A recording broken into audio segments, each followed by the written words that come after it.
time for you to rethink. You know the word annihilate? It means reduce to nothing. Perished means killed. We know what perished means.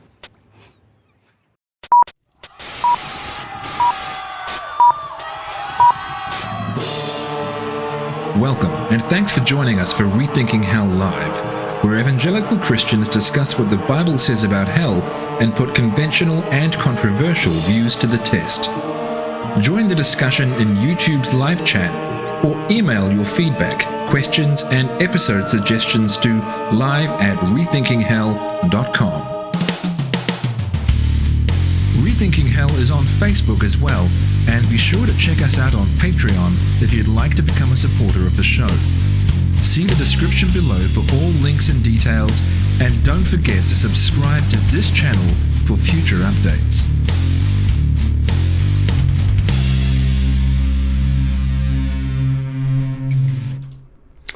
Well, hello, and welcome to another episode of Rethinking Hell Live.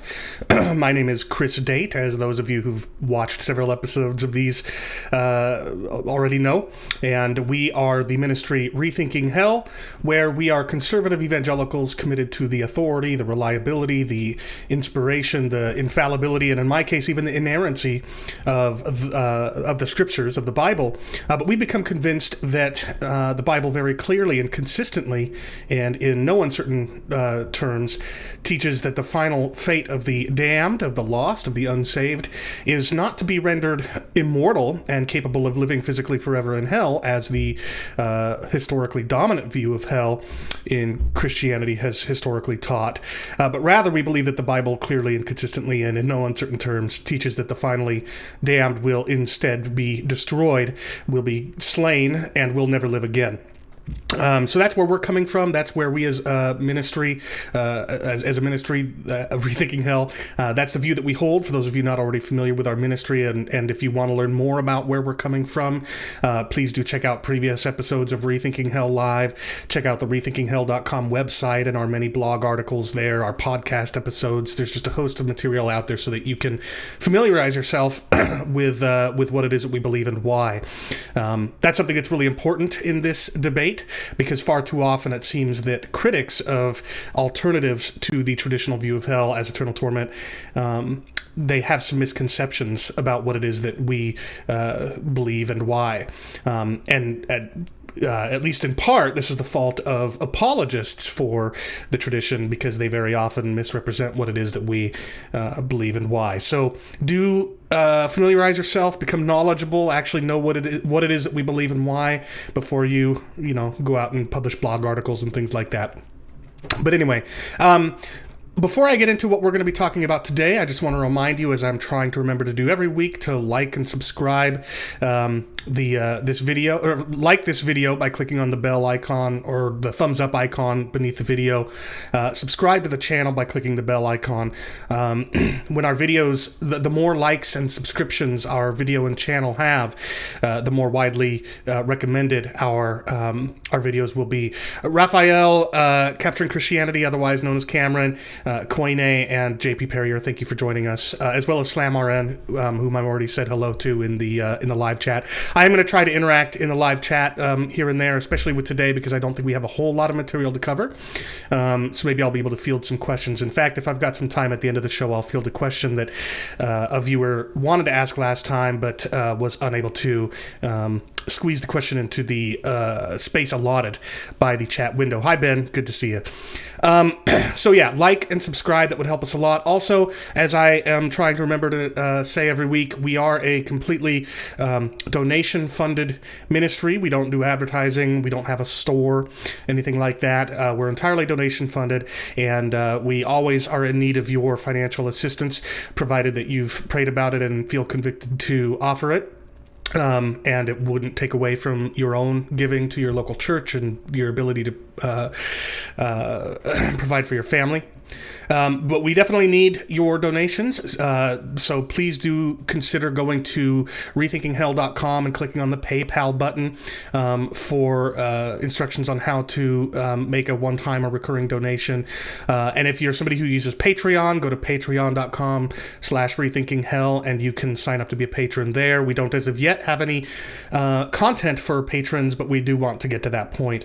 But one of the things that your donations help us to do every year is to put together our annual Rethinking Hell conferences that we've had since 2014, 14, 15, 16, 17, 18, 19. We've had 6 of them so far, and our next one is going to be in 2020, next year. And I finally have all 4 of our plenary speakers secured, and a date or pair of dates, a weekend on the calendar. We're just now in the process of securing our venue, at which point we'll be able to put together the registration website, call for papers, all that kind of stuff.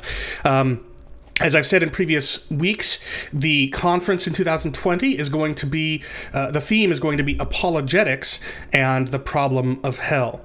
And so it's not going to be so much a debate between the different views of hell and, which one's most biblical, which one's true, etc., as much as it will be how can we as Christians who hold 2 different perspectives on hell do a better job moving forward answering the apologetic challenge of hell than perhaps past generations have done. Those of you who have attempted to evangelize unbelieving friends and family, those of you who've done apologetics work, know that the issue of hell is a very important topic within the world of apologetics. And before I forget, I don't want to forget to tie that into a video that we did last week, which I'm going to mention here in a moment. So if you see in the live chat me moving on to the topic of today's episode before I mention last week's video, please do remind me. But anyway, so the 4 speakers that are going to be speaking are, first of all, the 2 that I mentioned last week, or 3. One is Tim Barnett from Stand to Reason Ministries. Stand to Reason is the ministry headed by Greg Kokel. Tim Barnett, we've been trying to engage for some time, and Greg, and we're really pleased to be able to say that Tim is able to come out to this conference next year and give a plenary presentation on the theme that I described a moment ago.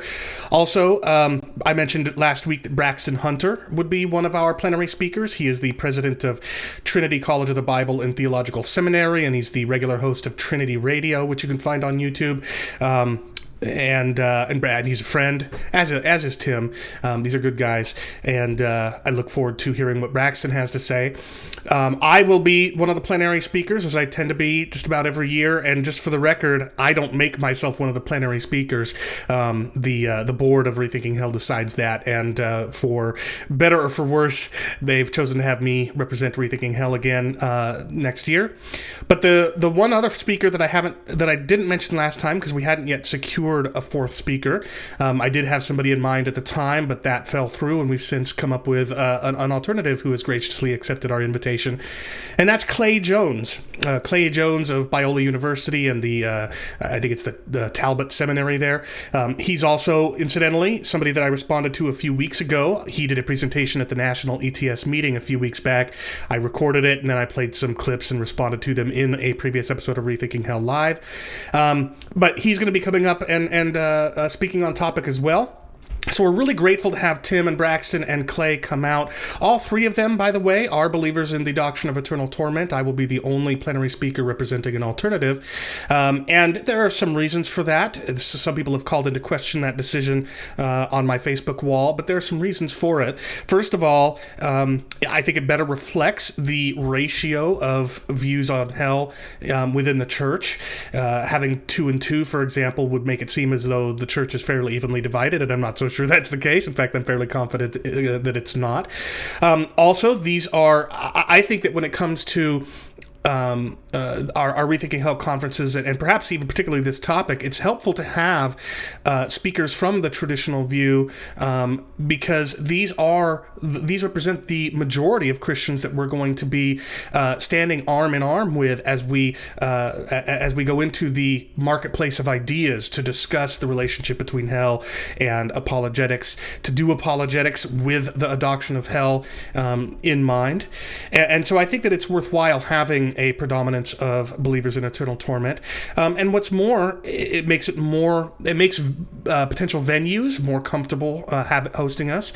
And I could go on. So I understand that a lot of people would prefer a more even 2 and 2, or even perhaps one universalist, one believer in eternal torment, and one believer in conditional immortality, or something like that. But we make our decisions based on a number of factors, and hopefully those of you who don't think that this is the ideal ratio, 3 believers in eternal torment and 1 conditionalist, I hope you'll forgive us and stick with us anyway. So those are going to be the 4 plenary speakers. Again, the topic is apologetics and the problem of hell, and the dates are going to be November 6th and 7th. That's a Friday and Saturday in early November of 2020, and it's going to be up here in the Pacific Northwest. I'm already working with a venue that I'm just about closed on, that I've just about secured, and so in the very near future, we should be able to have the conference website up along with registration, call for papers, and all of that. So be on the lookout for that. Those are 3 big, popular, bright speakers, and I'm really looking forward to sharing the stage with them and to discussing this very important issue. Now, nobody will need to remind me of what I asked you to remind me of a few minutes ago, which had to do with the importance of this topic and last week's episode of Rethinking Hell Live. Let me explain what I mean by that.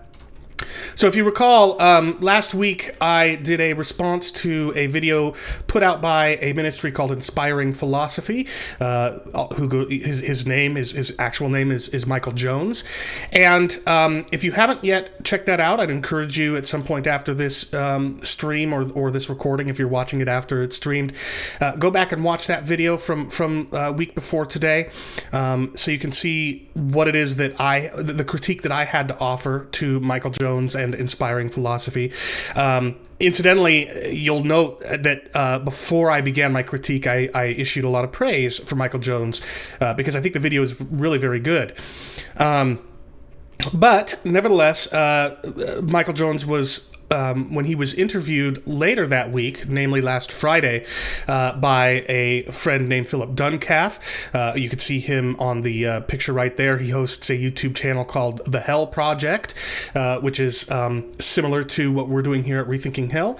And it just so happened by God's providence that 5 days after I did a response video to Michael Jones, Philip Duncalf had Michael Jones as an interview guest, and they discussed my response video, and I don't want to muddy the water. I don't want to poison the well. I want you to go and watch it and make up your own minds about the comments that he had to offer. So I don't want to poison that water. But what I do, or poison that well.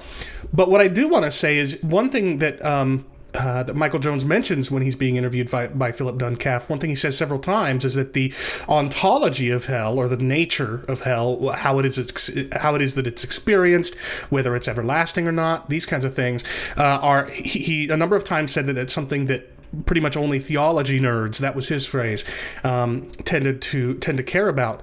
Well, ask anybody involved in apologetics if that's really true, because anybody who's in apologetics knows that actually the ontology of hell, in particular the duration of hell, matters very much in the apologetics endeavor.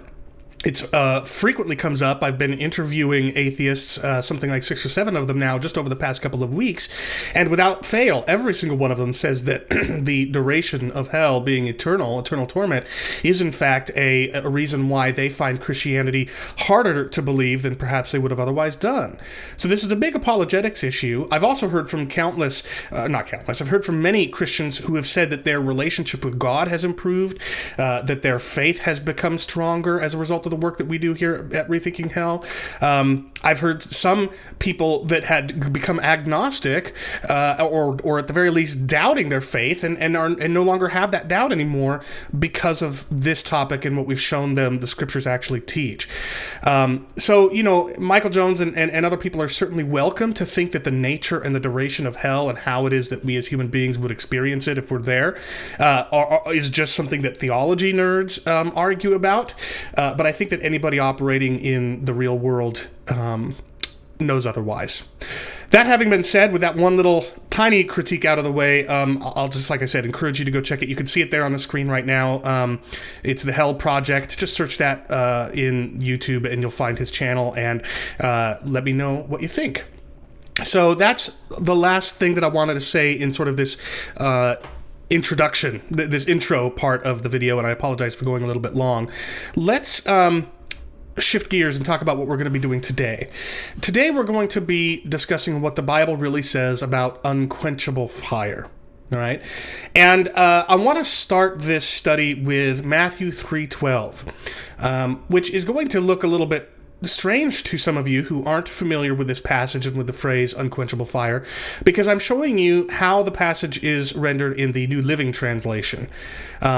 I'm a big fan of the New Living Translation. It's not my favorite. It's not the one that I go to by default, but it is a decent, readable translation. And in fact, I just recently interviewed Tremper Longman, who was one of the Old Testament translators involved in the New Living Translation. I interviewed him for the Rethinking Hell podcast. Be expecting that episode soon. I think it was really good. Tremper Longman is a believer in eternal torment, by the way, but I think that you'll be pleasantly surprised, or at the very least pleased by what it is that Tremper Longman had to say about conditional immortality.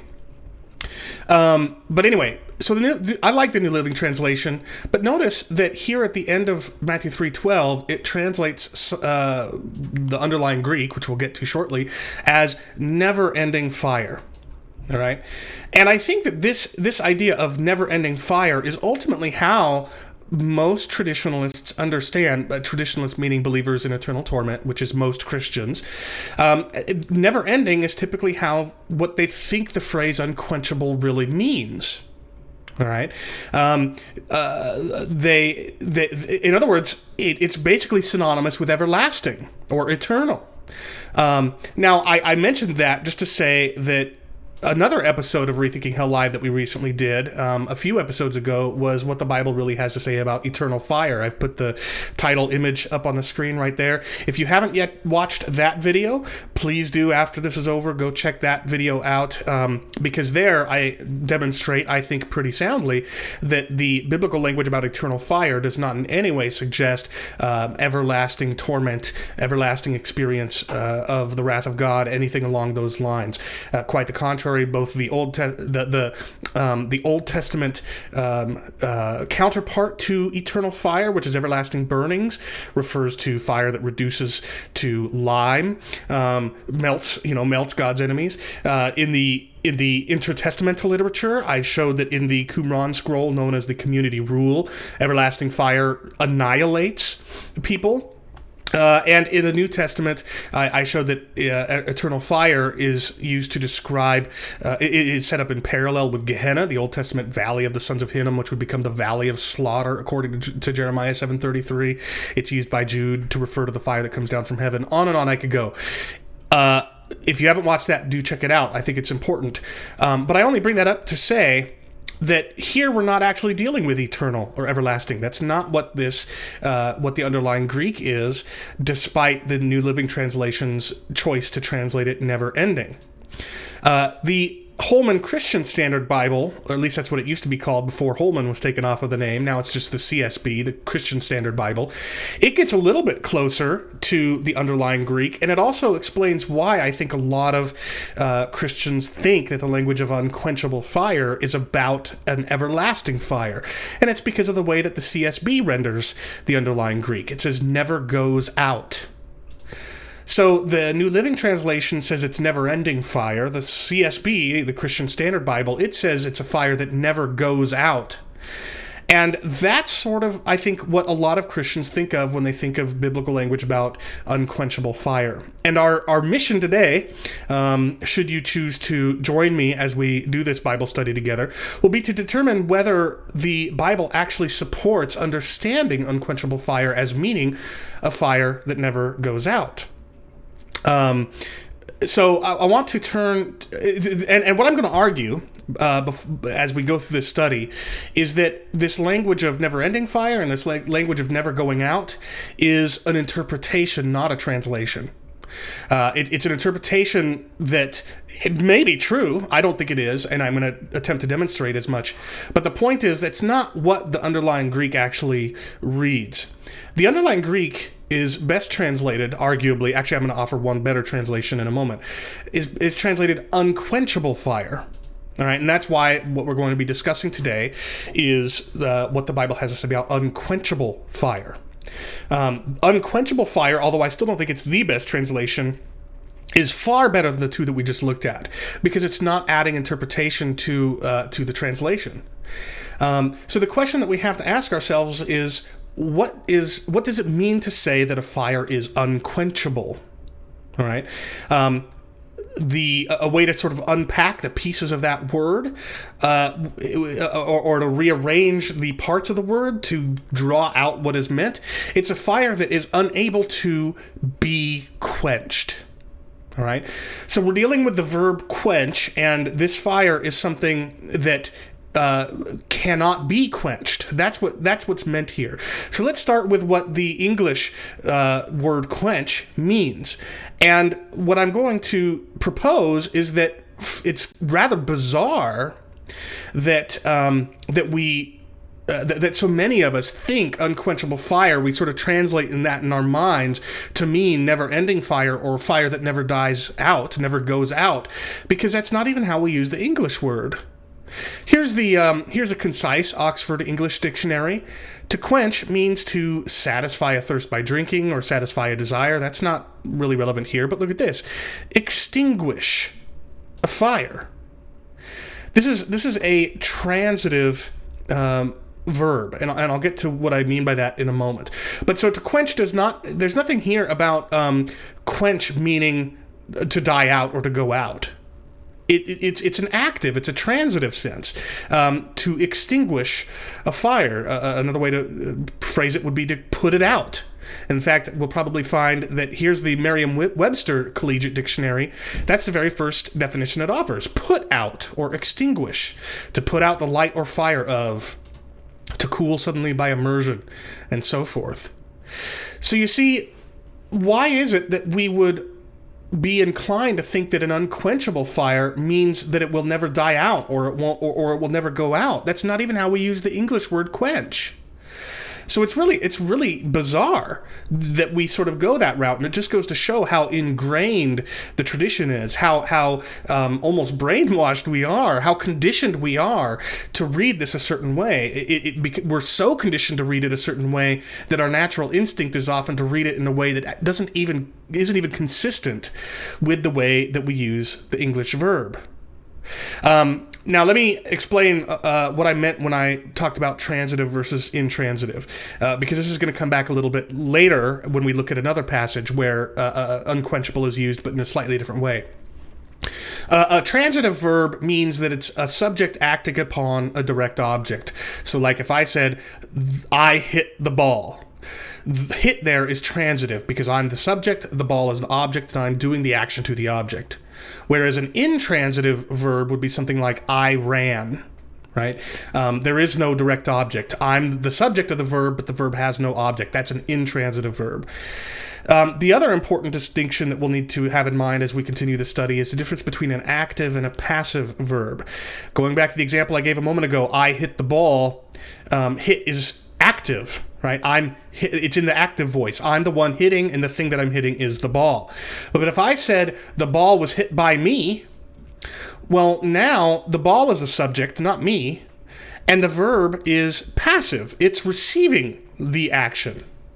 And me, in this case, the ball was hit by me. Me is the indirect object in this case. But the point is that with an active verb, the subject is doing the action. In a passive one, it's receiving the action. In a transitive verb, the subject is acting on an object. In an intransitive one, the subject simply acts. All right? Now, keep that in mind as we go through this study. We've looked at what the English translation quench means, and we've seen that it's an active, or at least when the subject is the one trying to quench a fire, right? It's active and it's transitive, all right? But if we think that it means never dies out or never goes out, it's still active, but it's intransitive. And those English definitions that we looked at, it's all about a transitive action, a subject putting out the fire, which is the direct object. So just from the perspective of English, we already see that it's not consistent with the way that we sort of have been trained to read this. So now let's start looking at the underlying Greek. The Greek translated unquenchable is this word asbesto. That's the the dative case inclination of, or the dative case form of the word. The adjective is just asbestos. It's where we get asbestos, which used to be in insulation in roofs, right? Or in attics. And if you look up this word in standard lexicons, I'll give you a 5 seconds to guess whether you're going to find the transitive meaning, to put out, or whether you're going to find the intransitive meaning, to die out. All right? Guess. I'll give you 5 seconds, or I've started almost giving you 5 seconds now. Let's see what we find out. This is the word in... sorry, I need to go... I was looking at the wrong word there. We're going to look at that in a moment. If I go to asbestos here in Logos and go to Lunita, you can see that it means pertaining to a fire that cannot be put out. That's the transitive meaning. In fact, look what it says. It may be necessary in some languages to render unquenchable by an active equivalent. For example, a fire that no one can put out. BDAG, the other standard Greek lexicon, not quite as good as Lonita in my opinion, but still a good solid standard. BDAG translates it inextinguishable, something whose state of being cannot be nullified or stopped. This is again a transitive meaning. Inextinguishable means you can't extinguish it, right? So in the Greek, as in English, the word doesn't have an intransitive meaning of die out or go out. It means it can't be put out, which is why, and now I'll reveal what I think is the best translation of this adjective, the NET, inextinguishable. The chaff Jesus will burn up with inextinguishable fire. All right, and we're going to come back to this burn up in a moment. Some of you are already familiar with that. So, inextinguishable. And what happens if you're unable to extinguish a fire? Well, we kind of have the answer for that right here in Job 20:26, among other places. Utter darkness is laid up for his treasures. A fire not fanned or breathed on, blown out, a fire not fanned will devour him. That's what inextinguishable fire does. It burns up. Because the fire can't be put out. Let me switch to a news article that I was able to dig up. This is from my neck of the woods. I live in the Pacific Northwest. This is this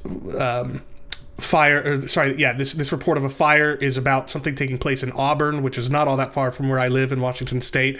Even closer is this mention of Military Road. So it was funny when I found this that it's so close to my neck of the woods. But notice what it says. Cairo 7, that's the name of the news station, was at the scene around 1:30 a.m. Wednesday as firefighters tried putting out flames that reached cars sitting at a wrecking yard. Now, what would have happened if the firefighters had succeeded in putting out flames? They would have stopped the fire, and it would have stopped eating things up, right? Adam mentioned the New International Dictionary of the New Testament, I think is what that acronym stands for. It's pretty good. I think Lonita is better. But anyway, that's neither here nor there. Sorry, I was looking at the live chat again. Here's another one. It uses the phrase a little bit later. Crews were still trying to put out the flames hours after the fire started. You see, what happens when a when a team of firefighters tries to put out a fire and fails? It completely burns the thing up, reduces it to rubble, to nothing but remains. Thank you, Adam. Well, but see, then if it's a theological dictionary, it's not really a lexicon. That's kind of what I was getting at. I think that lexicons are better than a theological dictionary. A theological dictionary, you get a lot more interpretation. Anyway, I'm going off topic. Now, so imagine you were at work and you get a call, and it's from firefighters telling you, you need to rush home. We're trying to put a house fire out at your house. And imagine you get there, you rush home, you get there, all that's left is a smoldering pile of rubble. But there's no fire anymore. And imagine if the firefighters came up to you and said, congratulations, you'll be happy to know we were able to extinguish your fire. I mean, look, you don't see the fire anymore, right? Well, I want to say you'd laugh at them, but no, you'd probably be really angry at them for making such a dumb joke about their failure to put out your house, the fire burning up your house. You see, the fact that they were unable to put it out is precisely why it burned its fuel up, reduced it to smoldering rubble. That's inextinguishable fire. It's not a fire that never goes out. It's a fire that cannot be put out. All right?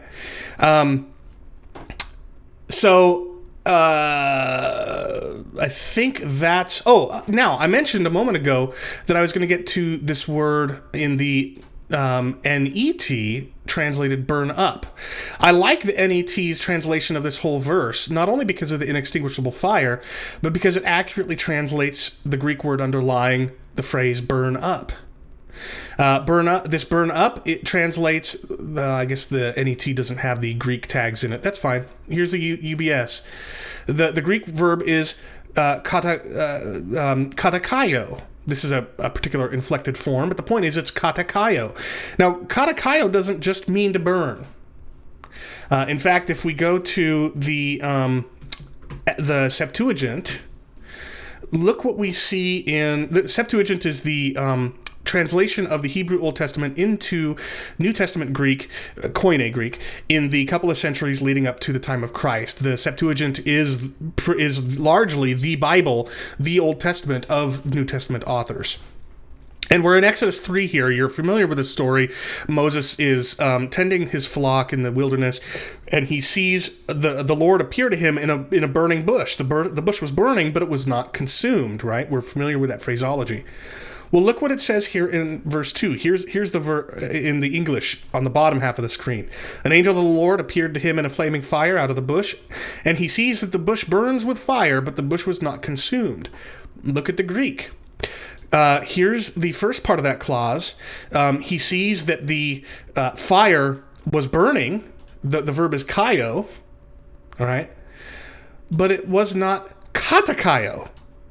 It was not consumed. It was not burned up, reduced to ashes, obliterated, reduced to ash. So when we're looking at unquenchable fire here, not only do we have the as evidence the meaning of the English verb quench, which is what the translators typically use to translate the word here, which is an active and transitive meaning. It means to put out or extinguish. Not only do we have that, we also have the lexicons defining it as meaning unable to be put out. Nothing so far about being able to die out or go out. We have Old Testament evidence like the book of Job that we just looked at that says that a fire which isn't put out, isn't blown out, will devour, will burn up. And then here we have also the verb katakaio, meaning to reduce to ashes, meaning to completely burn up. That's the picture of unquenchable fire. That's the idea, the picture that the Bible has in mind when it refers to an unquenchable fire. This is not at all support for the doctrine of eternal torment, meaning a fire that will never die out, a fire that never goes out. The NLT's never-ending fire and the CSB's fire that never goes out, and countless defenders of eternal torment articles by them and books by them where they say that, the fire will never go out, will never die out.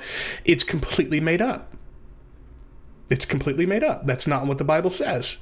The Bible says the fire won't be put out, and because it won't be put out, it will burn up. So with that, having looked now at the phrase unquenchable fire, let's look a little bit more broadly at the concept of unquenchable fire. And this is gonna serve as a nice segue, because that phrase unquenchable fire, other than the parallel to Matthew 3:12, which is Luke 3:17, the only other place it's used is in Mark 9:43, where Jesus says, if your hand causes you to fall away, cut it off. It is better for you to enter life maimed than to have two hands and go into hell, the unquenchable fire. Now notice something. An unquenchable fire, meaning a fire that you can't put out. What's it going to do to you if you're thrown into it? It's going to kill you, right? Doesn't that make sense as the alternative to entering life maimed? You see, Jesus here and elsewhere is saying, if you aren't willing, he's not actually telling you to maim yourself, but he's saying if you're not willing to maim yourself in order to make it into eternal life, then you're not going to get life. Instead, you'll be burned up by unquenchable fire.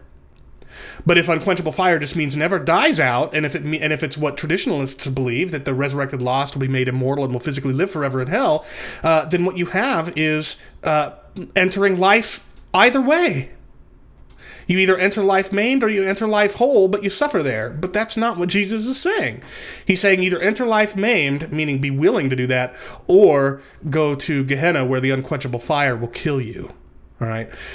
But as I said, I want to move from the phrase unquenchable fire to the concept. And here's where we're going to need to do a little bit more digging, because Jesus says that in Gehenna, their worm does not die and the fire is not quenched. Now, I'm going to save their worm does not die for a future episode. I want to focus today on the other part of this clause, the fire is not quenched. All right.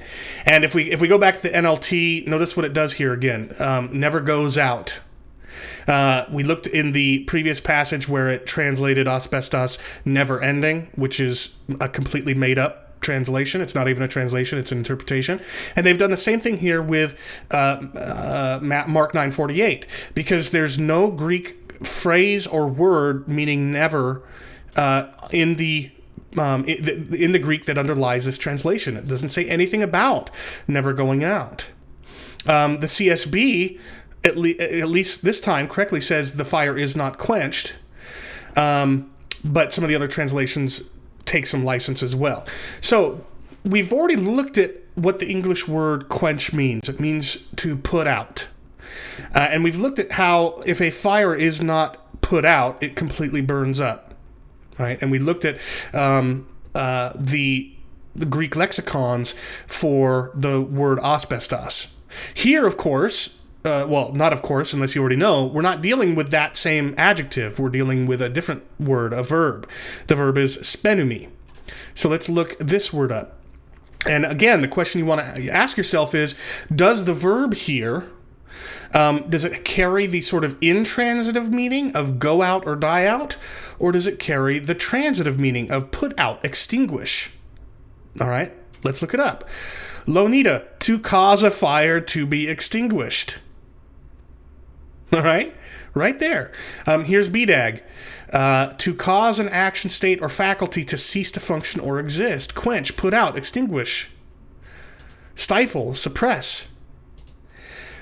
This, again, is a transitive verb. The fire, Jesus is saying, of Gehenna, is not quenched. That means it is not put out. It isn't extinguished. And what have we already seen that happens when a fire is not put out, not extinguished? It completely consumes. Now, if that weren't enough to demonstrate that this is not about a fire that never goes out, never dies out, anything like that, if this weren't enough so far, let's start digging into where Jesus is getting this language from, because he's not coming up with it on his own. Many of you will already know that what Jesus is doing is he's quoting, almost verbatim, Isaiah 66:24. They, that is the righteous, shall go out and look on the dead bodies of the men who have rebelled against me. I just want to remind viewers that the traditional view of eternal torment entails resurrected immortals living forever in conscious torment. Here, the picture is of corpses, the corpses of God's slain enemies being consumed by fire and by maggots. But putting the dead bodies issue aside, look what Isaiah says. Their worms shall not die. There's the maggot. And again, we'll cover this in a future episode of Rethinking Hell Live. And their fire shall not be quenched. All right? So this is what Jesus is quoting in Mark 9:48 when he says, in Gehenna, their worm will not die and their fire will not be quenched. Now, when we get to the Hebrew, we find a little bit more of a range of meaning, more options of meaning than we saw in the Greek. The Hebrew word kavah, if we look in BDB, can mean to go out. You can see it right here in BDB. Its primary meanings, though, are be quenched or extinguished. So it's got both the transitive definitions that we saw that the Greek has, and it's got an intransitive option as well, go out or die out. And you could see this in even some passages. For example, Proverbs 26:20, for lack of wood, the fire goes out. That's that Hebrew word. Proverbs 31:18, here again, her lamp does not go out at night. You can find it in Leviticus 6:12 and 13. You can find it in 1 Samuel 3:3. So there are a few places where the Hebrew word in Isaiah 66:24 has this meaning of go out or die out. But there are other places, most of them I would argue, where it doesn't. It has the transitive meaning. And in particular, those places are the most parallel to what we see here in Isaiah 66:24 because it's about God's fiery wrath. You know, these other examples I've looked at here are all ordinary fire. But when we look at the places where God's fiery wrath is said not to be quenched, it has the active, transitive meaning. So, for example, here's Ezekiel 20:47 and 48. Hear the word of the Lord. Thus says the Lord God, behold, I will kindle a fire in you, and it shall devour every green tree in you and every dry tree. The Hebrew word is achal. It means to eat up. All right. The blazing flame shall not be quenched. You see, the picture here is of fire, God's fire, his fiery wrath, being unstoppable. You can't stop it, and because you can't stop it, it completely devours these trees in the imagery. That's the transitive meaning of quench, not the intransitive one. We can also look at Jeremiah 17:27. But if you do not listen to me to keep the Sabbath day holy and not to bear a burden and enter by the gates of Jerusalem on the Sabbath day, then I will kindle a fire in its gates, and it shall devour the palaces of Jerusalem. There's that word achal again in the Hebrew, meaning eat, devour, consume. And it shall not be quenched. Again, the picture is of the palaces of Jerusalem being burned to the ground, completely devoured. Why? Because they won't be able to stop or quench or extinguish God's fiery wrath. Ben, you said the foolish virgins' lamps were quenched because they didn't have enough oil. Are you sure? Do you see that language there in the text? I'm interacting with a live chat here. Ben Davidson asks, the foolish virgins' lamps were quenched because they didn't have enough oil. But I'm not sure that that's the case. Here's the kingdom of heaven will be like 10 virgins who took their lamps. They trim their lamps. The foolish said, give me our lamps are going out. Now look at this. Here, let's see, Sbenumi. Yeah, so notice this is a different form. This is not the same Greek that the same word that we were looking at before. We were looking at Sbenumi, if I'm reading this lexicon right. Let's go back for a second. This is good, though. I'm glad that Ben caught this.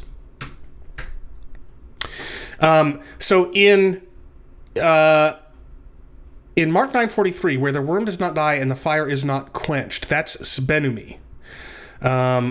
But in the passage that we were just looking at with the virgins going out, why is it saying... I'm trying to figure out what the deal is here. For some reason, the lexicon, Lunita, is saying to cease burning either because of lack of material to be burnt. But notice it's saying sbenumai, not spenumi. I do have a Septuagint, Jamie Russell. I was looking at it earlier when I was looking at Exodus chapter 3. That's interesting. So this is something I'll have to research a little bit more. Why does lunita treat it as a separate verb? That's a good question, and I just lost my lexicon there anyway. So that's something we'll need to look up. But here's something worth noting. All right, see, Adam mentioned it. He says it's benumi in Mark 9:43 and spenumai in Matthew 25:8.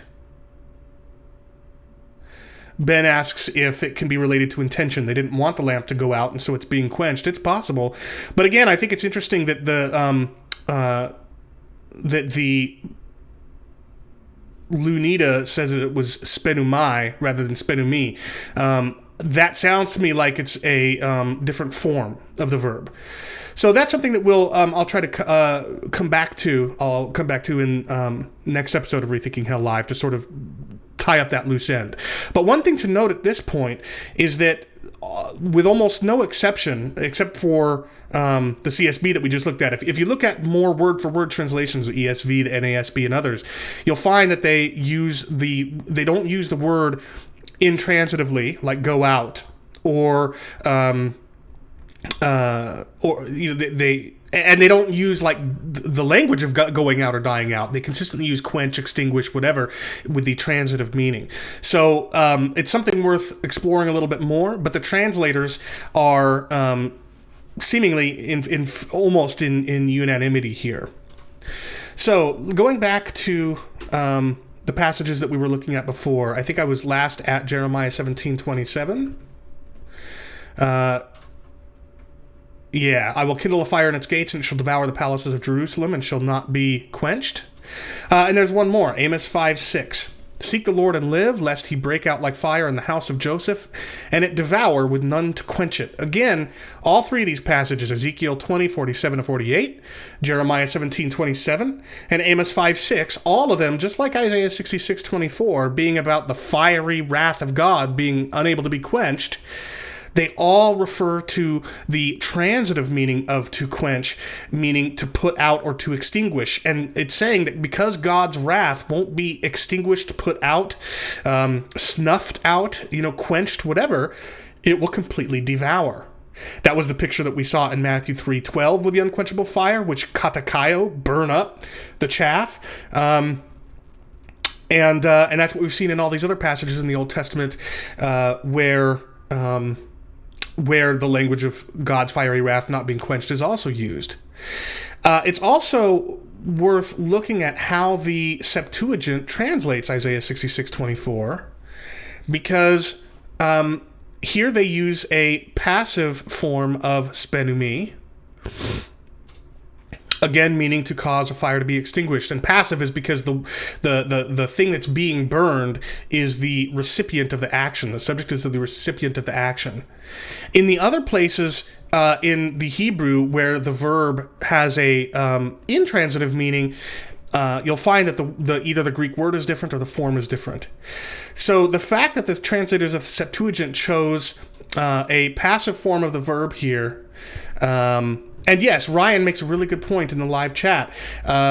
There's semantic overlap. These are related words. A common way to refer to them is cognates. To give you an example, send and, unquenchable and quench are cognates in English, right? They're meaning they share the same root. They're part of the same family of words. And the same is here the case with asbestos, the verb or the adjective that we saw in Matthew 3:12, meaning unquenchable. And the verb spenumi, it even has that SB root to it, and there it's a verb meaning to quench. So that's what Ryan is explaining. There's a semantic range overlap here. But anyway, so when we put all these pieces together, when we see that in Matthew 3:12, the fire that is unquenchable, asbestos, it can't be put out, can't be extinguished, it completely burns up. In Mark 9:43, it's better to enter life maimed than to be thrown into unquenchable fire. Why? Because that fire will kill you. And Mark 9:48, Jesus quotes Isaiah 66:24 and says the fire is not quenched. And we looked at the other places in the Old Testament where God's fiery wrath is said to not be quenched. And it's because it's not quenched that it completely devours. Again, the picture is of an unstoppable fire which, because it cannot be put out, completely devours. All of this supports the notion that the fires of hell are consuming. They completely destroy what is thrown into it, rather than being ever provided fuel forever in the form of the immortal living wicked so that they can forever provide fuel to the burn, or to the fire. There's no support for that. There's no support for that here. The closest thing that we've seen is this passage in Matthew 25:8. Where the virgins, the foolish virgins, say to the wise ones, "Give us some of your oil, for our lamps are going out." That's the one place, and there the translators are choosing going out. The same translators who almost unanimously in Mark 9:48 say is not quenched, rather than does not die out or does not go out or something like that. And this is the one thing that I think deserves a little bit more attention. Now, very often, Rethinking Hell Live lasts for an hour, and we've got about 10 more minutes, so I want to explore this a little bit more. The Greek in Matthew 25:8 is spenuntai, present passive indicative. But why then, in Lunita, does it go to spenumai? That is interesting. I wonder if there's a textual variant here. Jamie, you said you're missing the issue. The issue is that all of the evidence that we looked at suggests that both in Old and New Testament, an unquenchable fire is a fire that you can't put out, and because you can't put it out, it completely devours. It doesn't seem to... Adam, I think, just reminded me of what the deal is, and I'll get to it in a second. The issue is that none of these passages we've looked at have anything to do with a fire not dying out because it forever has fuel to burn, which is typically how believers in the doctrine of eternal torment will understand this language of unquenchable fire. But somebody in the live chat, Ben, I think it was, pointed out that in Matthew 25:8, the foolish virgins say to the wise ones, "Give us some of your oil, for our lamps are going out." And so here, and it's the same verb, spenumi.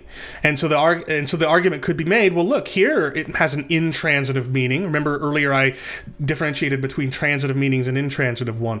Die out or go out is an intransitive meaning. Put out, extinguish, quench is a transitive meaning. And so the argument could be made that this lends support to a more intransitive meaning. Now, what Adam just mentioned in the live chat, thank you, Adam, is that, and here's, just to extend the Greek lesson a little bit more. In Greek, you have 3 voices, but only 2 forms. There's the active voice, and it has a certain form, but there's also there's a middle voice and a passive voice, and I discussed the difference between active and passive earlier. Middle is not something that English really has. But in Greek, the middle voice is sort of almost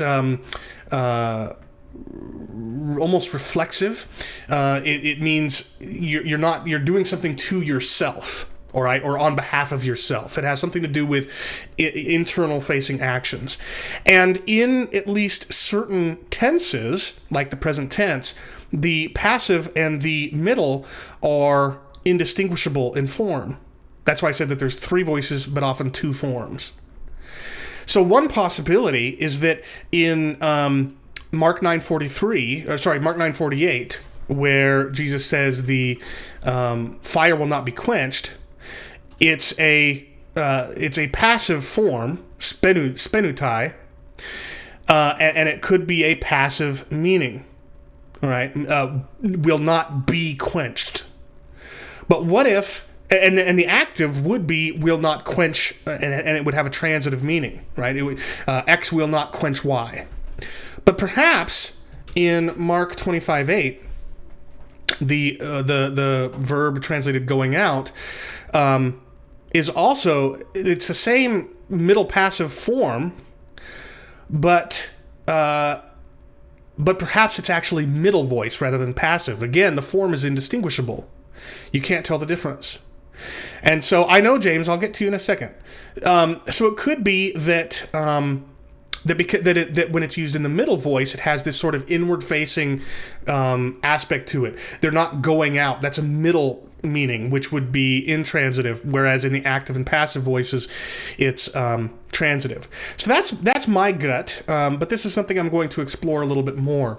Why it is that the same Greek word here seems to have a intransitive meaning, whereas in Mark 9:48, the translations and commentators fairly unanimously agree that it has a transitive meaning.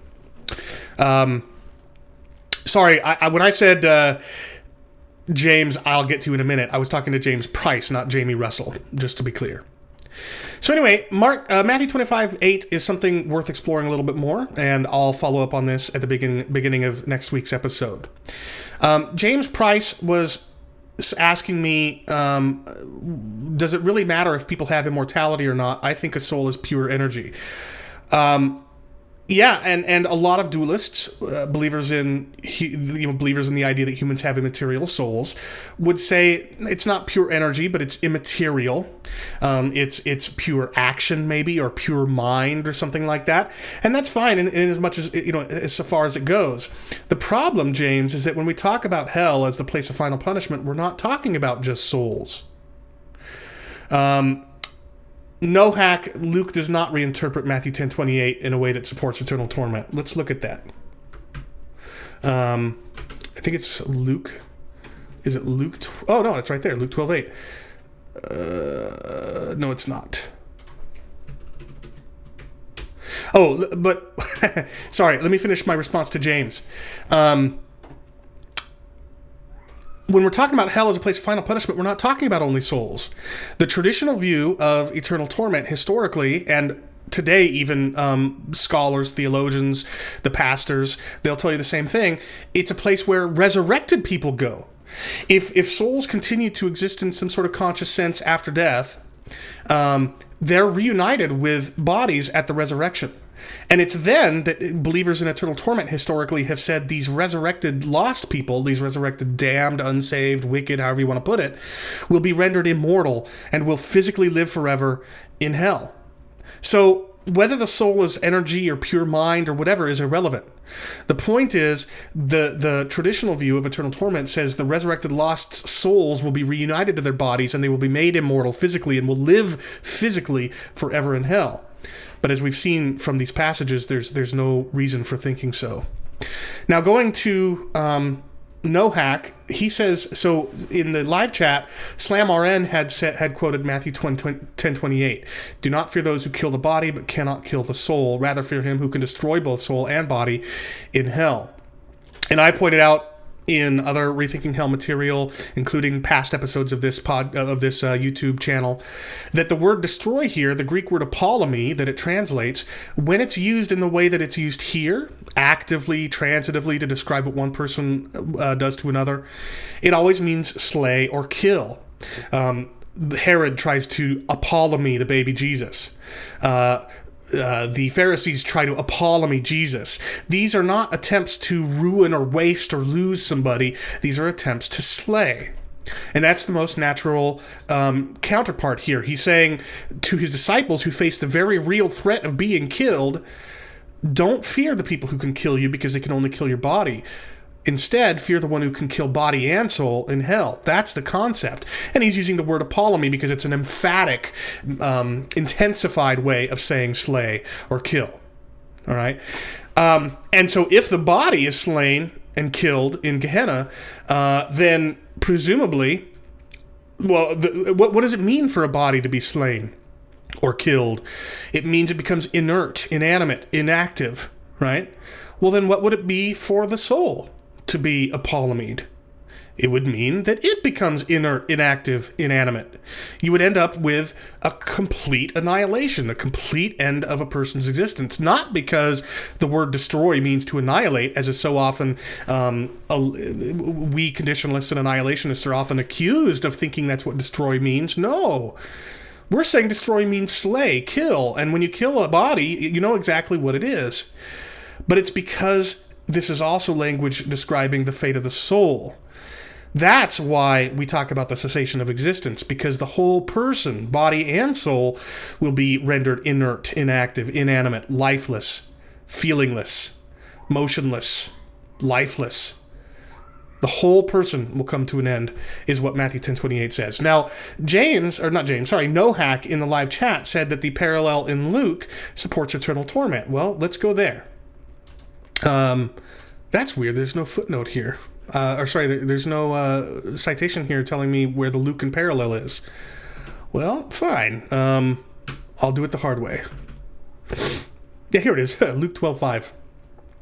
But I will warn you whom to fear. Fear him who, after he is killed, has authority to cast into hell. Now, there are a couple of ways you might argue that this supports eternal torment. You could say, well, in the other passage we looked at, the killing is done in hell. Here, the killing is done before being thrown into hell. Well, if you think that that is a support for eternal torment, then you've got to be one of these people who thinks that hell is a place where disembodied souls suffer forever. But that's even more of a fringe minority group than the people who hold my view.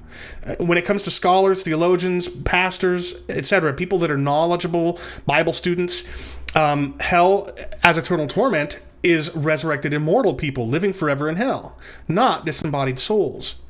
So that reading in support of eternal torment is inconsistent with the doctrine of eternal torment. Another way to argue would be that, I'm not sure how else you would get the support for eternal torment from this, apart from that one way of reading it. Otherwise, you simply have Jesus saying after God is killed, he has the authority to cast you into hell. But there's a lot of open questions here. Is he talking about after he is killed and then later raises? Is he talking about after he is raised, then he kills and throws into hell? Yeah.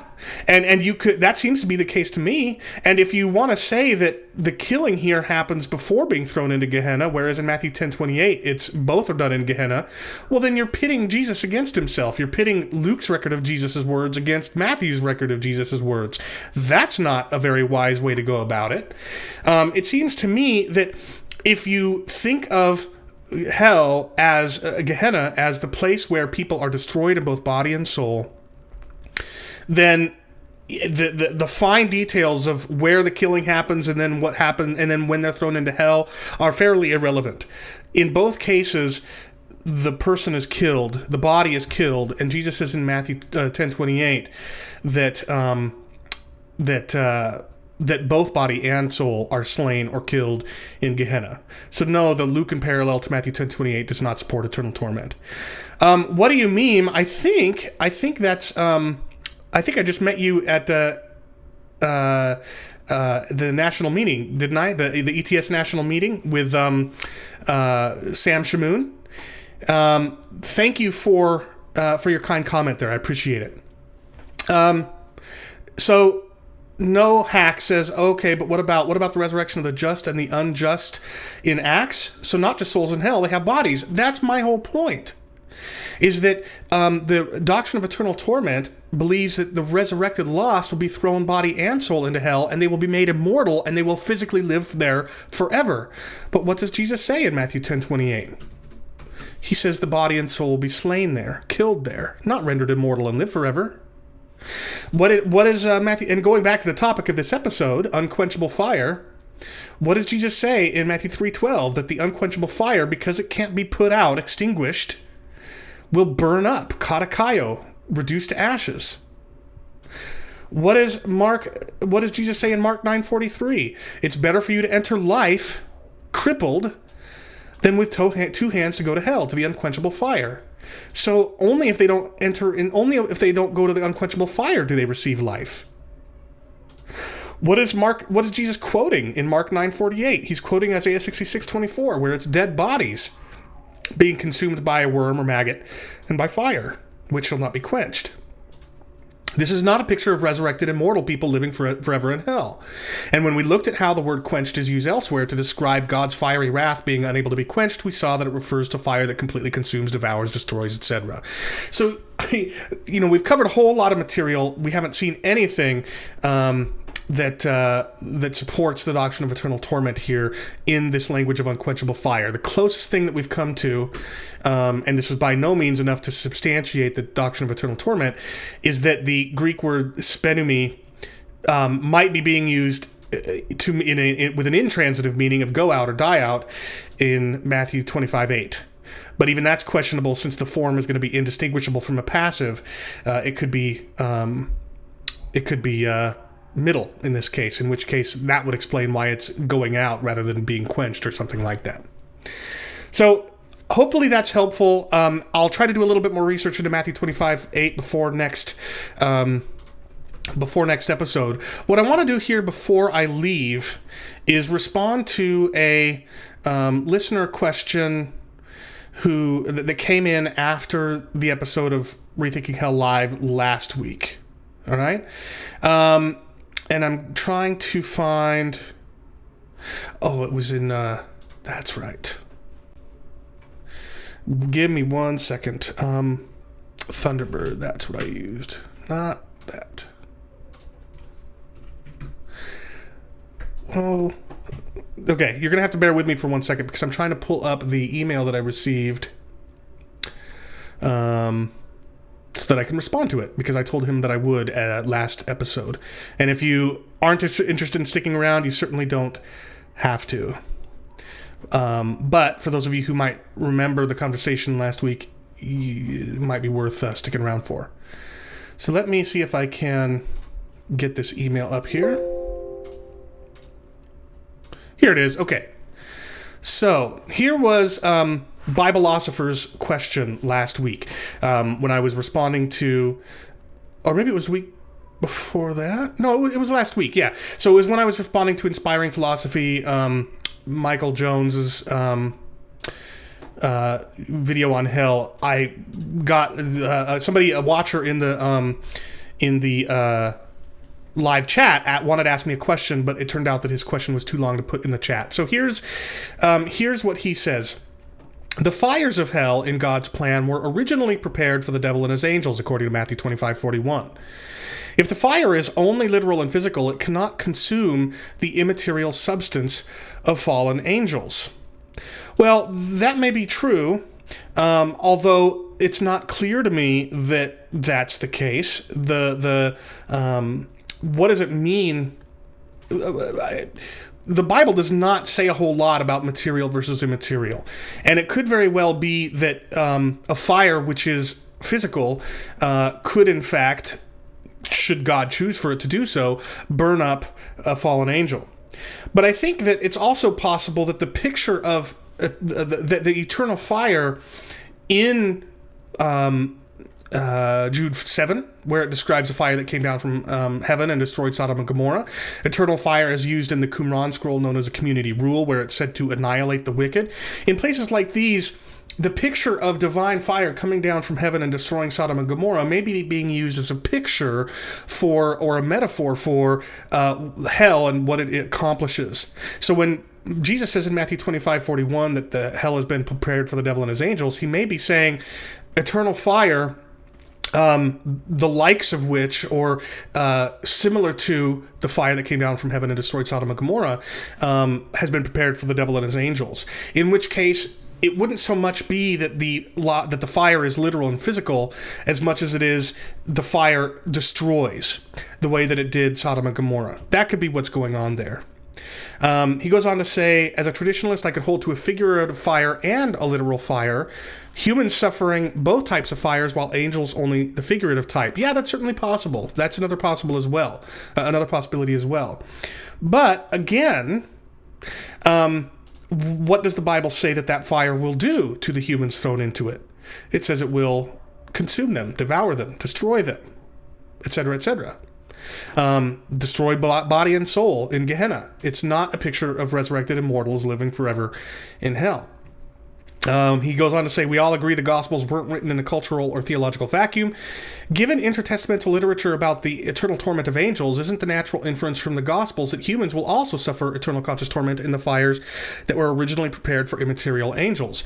No, I don't think so. And the reason I don't think so is because I don't, in fact, see a preponderance of intertestamental evidence, that is, the intertestamental literature between the Old and New Testaments, that actually does promise that the angels are going to suffer eternal torment.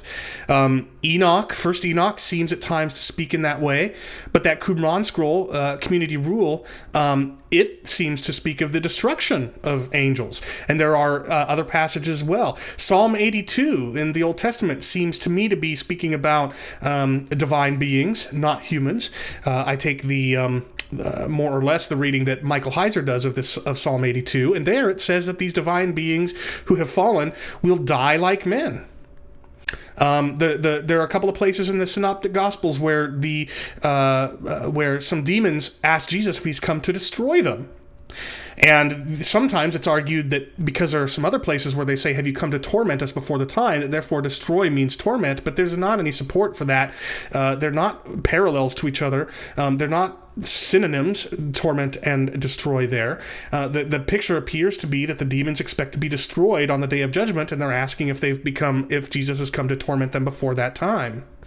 In the book of Revelation, the beast is in the imagery said to be thrown into a lake of fire where it suffers forever and ever, but in the interpretation of the imagery, the angel says that the beast goes to destruction. So it seems to me that biblically the picture is not of angels suffering forever in eternal torment, and it does not seem to me that the intertestamental evidence supports any sort of monolithic view or even majority view of fallen angels suffering forever in eternal torment. In fact, I would argue that probably a lot of times when we think we're reading about the eternal torment of angels in the intertestamental literature, or for that matter, the eternal torment of people, we are jumping to some conclusions. Because in that passage in the community rule where it talks about eternal fire annihilating people, it uses language that sounds an awful lot like eternal torment as well. And we often tend to latch on to what we think we see there and don't think carefully enough through whether or not that's in fact what's going on. And so I think it's possible that, if not probable, that as we explore the intertestamental literature more closely, do a better job of objectively interpreting and translating what they say, I think we'll find that there isn't, in fact, a monolithic or majority view in the intertestamental literature that the angels will suffer forever. The writer goes on, Bibleosopher does, that is, the YouTuber who asked me last week these questions. Is there any indication in Scripture that angels will one day be extinguished or annihilated? I just gave some. And he mentions, I suppose, Michael Heiser's Divine Counsel interpretation of Psalm 82. Presumably there might be some passage in the intertestamental literature where angels are annihilated.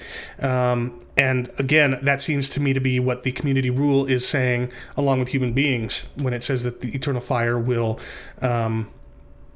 be annihilated. So I'm going to skip ahead to a little bit until to the emailer's other question, which is this. Is it a logical possibility that the bodies of the human wicked will eventually die, will be consumed, but their souls will continue to be tormented afterwards? Now, this is what it sometimes goes by the phrase the naked soul's view.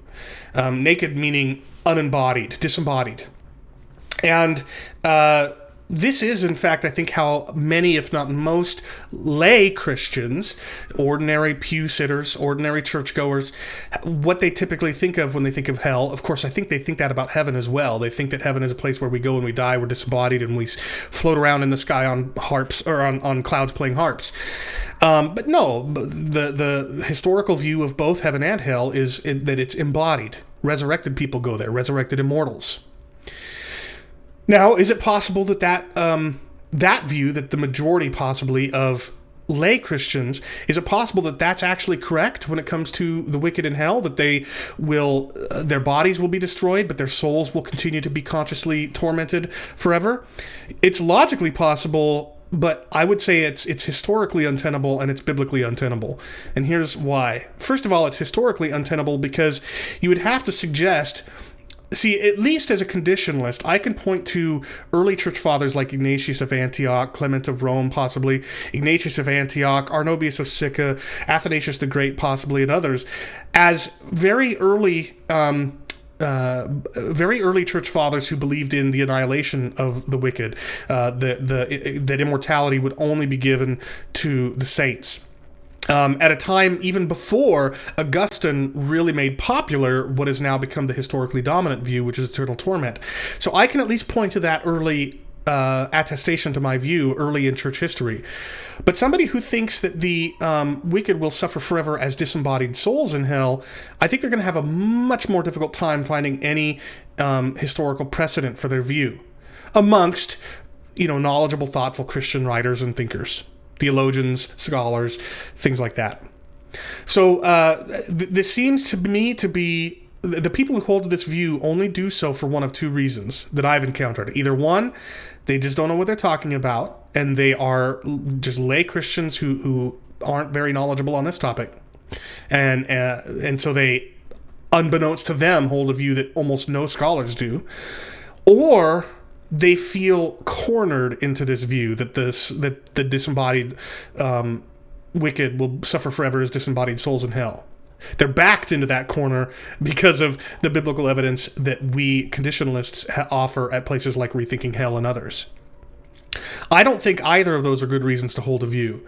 I think you ought to be able to make a positive case for the belief that, for the claim that the Bible teaches that the wicked will suffer forever as disembodied souls in hell. And I don't think a positive case for that can be made. And so I don't think being cornered into a view that you can't make a positive case for, I don't think that's wise. But let me tell you why I think it's biblically untenable. And there are two or three reasons, but the biggest one I think is Matthew 10:28. Remember what we said. We said that for a body to be slain, destroyed, what happens to that body? Formerly lifeless, it now becomes formerly living, it is now lifeless. Formerly active, it's now inactive. Formerly animate, now it's inanimate. Formerly motive, now it's motionless, and so on and so forth. So when a body is slain, killed, destroyed, it becomes inert, inactive, inanimate, lifeless. Now, Jesus seems to indicate, if dualism is true, that while that happens to the body in the first death, it doesn't happen to the soul. Right? He says, don't fear men who can kill the body but cannot kill the soul. So in the first death, evidently, if dualism is the right way to read this text, when the body is rendered inert, inactive, inanimate, and lifeless, in the first death, the soul is not rendered those things. Right? Which would explain why there's a conscious disembodied intermediate state. But Jesus here says that that's not the same with the second death. In the second death, both body and soul are destroyed, rendered inanimate, inert, inactive, lifeless. So, no, I don't think not only do I think the naked soul's view of hell, disembodied soul suffering forever in hell, not only do I think it's not historically tenable, but for this verse alone, and also for some others, I think it's biblically untenable. I think you've either got to bite the bullet and maintain the historically dominant view, at least since the time of Augustine, where the resurrected wicked are made immortal and will live forever in hell, or you've got to accept what the Bible plainly teaches, which is that the resurrected lost will be slain a second time. They will die a second time. They will never, ever live again. And that's consistent with all the stuff that we've looked at today about unquenchable fire and fire that will not be quenched. So I want to come back now. I don't, very often, and we conditionalists are accustomed to being accused, either directly or behind our backs, of trying to shoehorn our view into Scripture because we don't like the traditional view of hell. We can't stomach it. It seems, we have a moral aversion to it, or a philosophical or emotional or moral objection to it, whatever. And so because we can't stomach it, because we don't like it, because we think it couldn't possibly be, we try to shoehorn our view into the scriptures. But what have we seen today? The belief that the wicked will be completely destroyed in hell is not shoehorned into the biblical language about unquenchable fire. It's not shoehorned into Matthew 3:12 with its language of unquenchable fire, which Jesus says will katakaio, burn up the chaff. It's not. It follows naturally. It's a natural reading of Mark 9:43, in which Jesus says that unquenchable fire is where you go if you don't enter into life. This view is a natural reading of Mark 9:48, in which Jesus quotes Isaiah 66:24, which says that the dead bodies of God's slain enemies will be consumed by fire and by maggots. It's a natural reading of the other places in the Old Testament where God's fiery wrath is said not to be quenched, and because it's not quenched, it fully devours, fully consumes. Like that news report that I looked at earlier in this episode, where firefighters tried to put out a fire but failed, and so it burnt it to rubble. The same is the case with this biblical language about unquenchable fire. It's not at all, on the surface at least, the natural reading of it all is not at all support for eternal torment. If a view has to be shoehorned, squeezed into the biblical text, the view that has to be squeezed or shoehorned into it is eternal torment. You have to totally twist and distort the language of unquenchable fire in order to get eternal torment out of the text. So those of you who hold to my view, those of you who share my view, don't ever let your interlocutors tell you that you're just trying to twist the scriptures and read something into them that isn't already there. But also lead with the biblical evidence, because you've got tons of it on your side. Don't start with, what you perceive to be the immorality of eternal torment, or the inconsistency with the character of God, or its philosophical untenability, or anything like that. You can hold those things. You can even offer those as arguments against people who believe in eternal torment. But start with the biblical text. There's no reason not to. There's just so much of it. So much of it, including the very language that the believers in eternal torment think supports their view, as we've seen today. To those of you who are critics of my view, I hope that you'll realize after watching this that, okay, maybe I'm wrong, but you certainly cannot say that I'm squeezing or shoehorning something into the text. I'm reading it naturally. Not only am I reading it naturally, just the way any English reader would, but I'm also comparing it to other places in Scripture which uses the same language. And even after doing that, my reading is the natural reading of this text, not the traditional view of eternal torment. Think I'm wrong? Fine. That's cool. I think you're wrong, and there are lots of things I'm sure I'm wrong about, and as Christians we disagree about a lot, whether we're the millennium, the gifts and whether they continue in operation or not.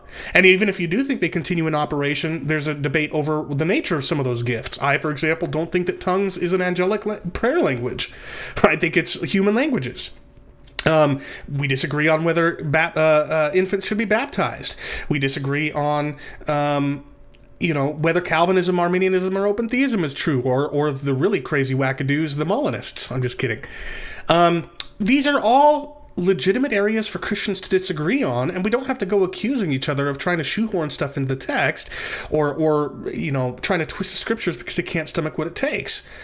Let's just accept that we disagree and engage with our respective exegesis. Let's look at the actual text that I've been going through and the evidence that I've offered and see if it holds up under scrutiny. I think it will. Notwithstanding that passage in Matthew 25:8 that deserves some further analysis. So that's all I've got for you today. If you've enjoyed it, again, please do click that like button. Please do subscribe to the channel. These help our channel and our videos get more exposure. Please also do go to the rethinkinghell.com website and click PayPal in order to give a one-time or recurring donation. You can also do that at patreon.com/rethinkinghell. And be on the lookout for the announcement and details of our next conference, which, as I explained earlier, will be in early November of 2020 in the Pacific Northwest. And Tim Barnett of Stand to Reason, Braxton Hunter of Trinity College of the Bible and Theological Seminary, and Clay Jones of Biola University, and least of all, yours truly, will be plenary speakers, and we'll be speaking on the apologetic challenge of hell. So I hope that you'll be on the lookout for that. If you want to present a breakout or parallel session, there will be a call for papers when the website is made available and registration is opened up and everything. And in the meantime, I don't know yet what I'm going to cover on next week's episode of Rethinking Hell Live, other than to address in a little bit more detail this passage in Matthew 25:8. But otherwise, I hope you'll return for whatever it is that we're going to discuss on Rethinking Hell Live next Monday, December 23rd, Christmas Eve at 6 p.m. Pacific, 9 p.m. Eastern, 7 p.m. Mountain, 8 p.m. Central,